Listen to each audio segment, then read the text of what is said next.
tikriausiai yra įpratę draugai matyti, kaip tu dekoruoji stalą, darai tam tikras dekoracijas šventį, o šiandien tu gaminsi? Indrė, man gaminimas yra nesvetimas. Tikrai dažnai gaminu ir šeimai, ir draugam, ir patarinėju žmonėms sudarinėjant svečių vaišinimo meniu.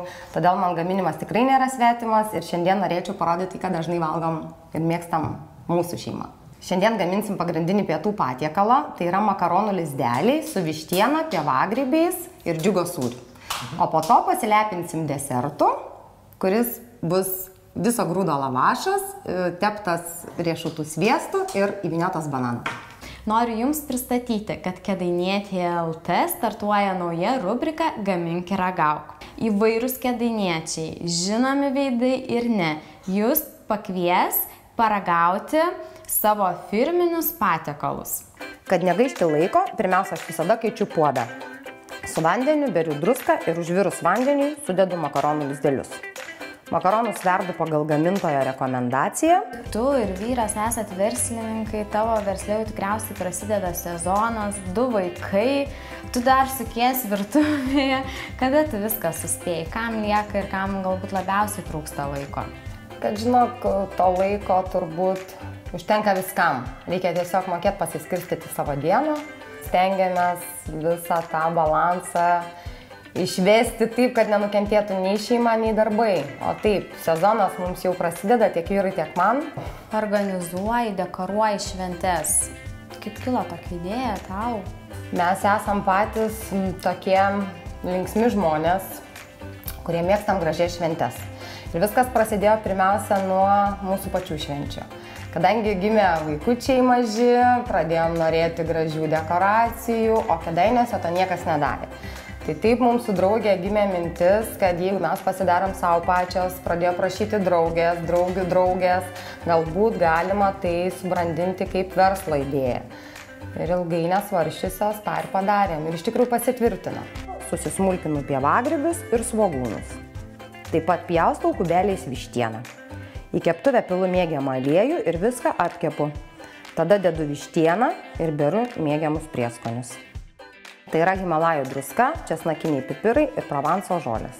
Pabaigoje supilu grietinėlę ir viską dar kaitinu, kol sutirštės. Makaronai išvirė, dedam juos į lėkštę, ant viršaus pilam vištieną su padažiuku. Barstome džiugo sūrį, pridedam vyšninį pomidoriuką, sultenės lapelių ir tadam, pietus paruošti.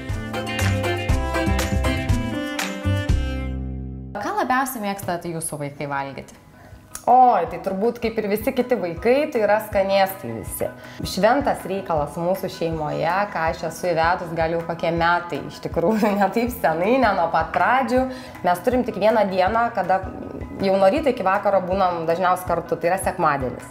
Tai sekmadienis pas mus prasideda šeimos pusryčiai. Tai mano vaikai taip ir sako, šiandien sekmadienis ir bus šeimos pusryčiai. Būna tokia kiekvieną sekmadienį šventė.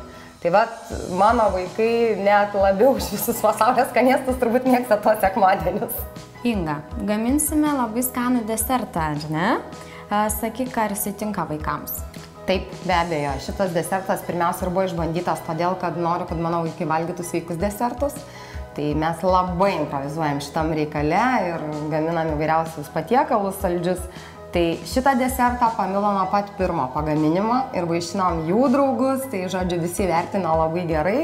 Desertuko gamybos procesas yra visiškai paprastas. Tiesiog imame viso grūdo lavašą, tepame jį riešutų sviestu, plonų sluoksnių. Jūs galėsite paeksperimentuoti, kaip jums patinka. Galite bandyti ploniau, galite storiau, bet jau iš mūsų patirties mes mėgstame truputį liesesnį šitą desertą, tai mes tepame plonų sluoksnių ir tada vyniojame jį bananą. Leidžiame pastovėti kokį 10 minučių ant stalo ir tada supjaustama apvaliais rutulėliais. Šiandien mes turėjom žemės riešutų sviestą su cinamonu, klasikinį, kurį tu naudoji ir kaip pasirinkti teisingai.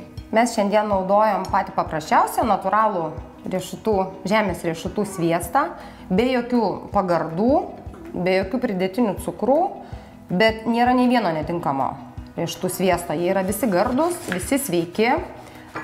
tiesiog pasirinkti mėgiamą riešutų skonį, kas mėgsta cinamoną, be galo šitas riešutų sviestas yra skanus.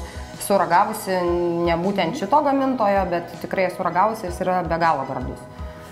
Tai galima, kokį tik skonį norėsi, tokį ir išmėginsi.